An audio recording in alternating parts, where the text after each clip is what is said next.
आज हम बात कर रहे हैं ट्रांसफार्मर की। तो मैं आपको बताऊंगा कि ये हमारा ट्रांसफार्मर वर्क कैसे करता है।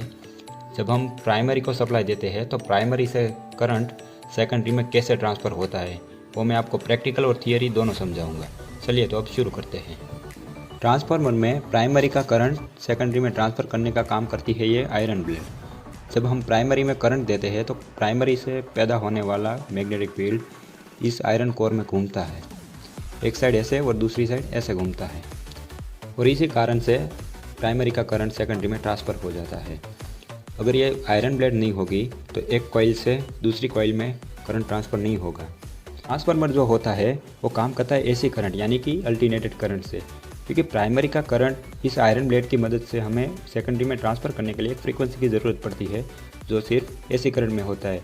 डीसी से हम ट्रांसफार्मर नहीं चला सकते क्योंकि उसमें कोई फ्रीक्वेंसी नहीं होती। हमारे इंडिया में 50 हर्ट्ज और दूसरी कंट्री में शायद कम या ज़्यादा हो सकती है फ्रीक्वेंसी, लेकिन अल्टरनेटेड करंट जो एसी करंट होता है उसमें फ्रीक्वेंसी होती है। उसी कारण से हम ट्रांसफार्मर को वर्क करवा सकते हैं। अब हम प्रैक्टिकल करके देखते हैं।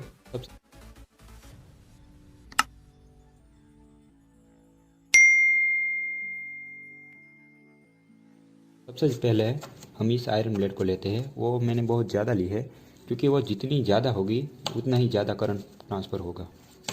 अब मैं इन सारी ब्लेडों को एक साथ जोड़ देता हूँ ताकि ये लूज ना रहे और वाइब्रेशन ना हो।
हमने ये सारी ब्लेडों को एक साथ जोड़ दिया है। अब ये हमारा पार्ट ओके हो गया है।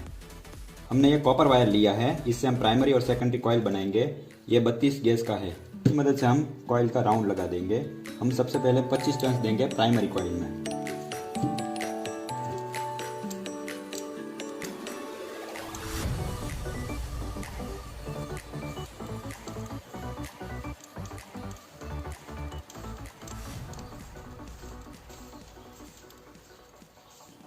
ये हमारा 25 टर्न्स हो गया। अब इन्हें हम निकाल लेंगे।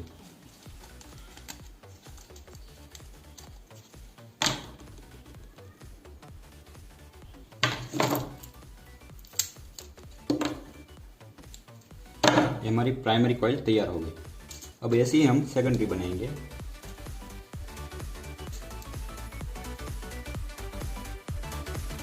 इसमें हम 50 टर्न्स देंगे।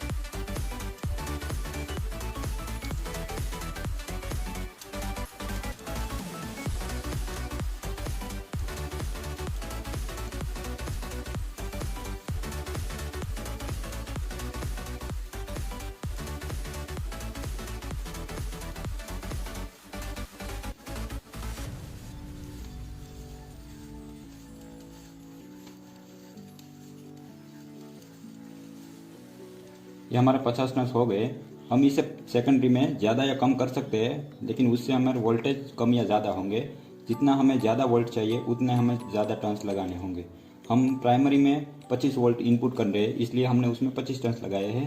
लेकिन अभी ये डेमो है, इसलिए हमें ज़्यादा टर्न्स सेकेंडरी में रखने पड़ेंगे ताकि हम जो फैन चलाने वाले हैं वो अच्छे से वर्क करे। ये हमारी सेकेंडरी तैयार है। हमारे जो कॉपर का वायर है उसके ऊपर लेमिनेशन होता है जिसे हम इंसुलेशन कहते हैं। उसे हमें चाकू की मदद से हटाना पड़ेगा।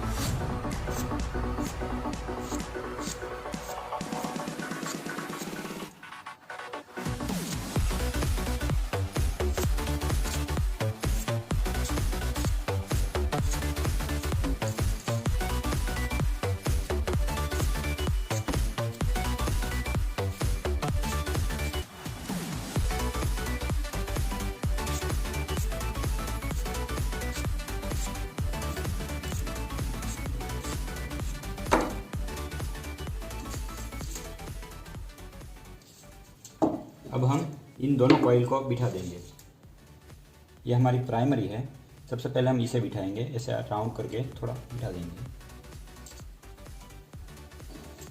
अब इसके ऊपर हम सेकेंडरी को रख देते हैं। इस साइड हमें इस ट्रांसफार्मर का इनपुट करना है करंट, और इस साइड से हमारा आउटपुट करंट निकलेगा। चलो तो अब कनेक्शन कर लेते हैं।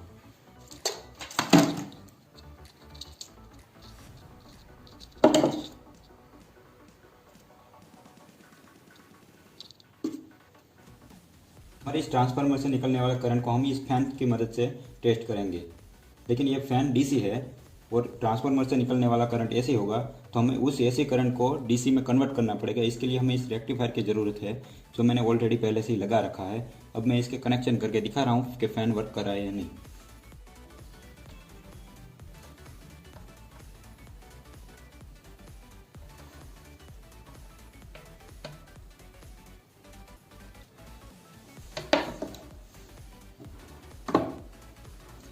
देख सकते हैं मैंने इसे कनेक्शन कर लिया है।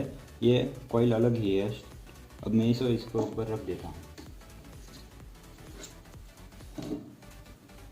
हमारा ट्रांसफार्मर रेडी है। अब मैंने इसे हटा लिया है। अब पहले इसे शुरू कर देता हूँ ताकि आपको समझ में आ जाए कि अलग ही है।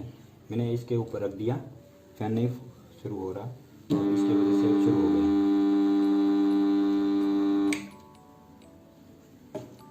हमने इस वीडियो में बताया कि हमने ये जो ट्रांसफार्मर बनाए हैं वो वर्क कैसे करता है, और जितने भी ट्रांसफार्मर होते हैं वो किस सिद्धांत पे वर्क करते हैं। तो हमने तो ये सिंपली आपको दिखाने के लिए ही बनाया था ऐसे।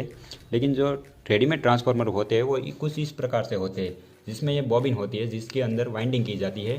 वो अच्छी तरीके से बनाते हैं क्योंकि वाइब्रेशन कम हो, नॉइस ना आए, और इसकी परफॉर्मेंस अच्छी रहे, ज़्यादा करंट दे और वोल्टेज ऊपर या नीचे ना हो। तो हमने तो ये सिर्फ सिंपली दिखाने के लिए ही ऐसा बनाया है। Okay, so thanks for watching video.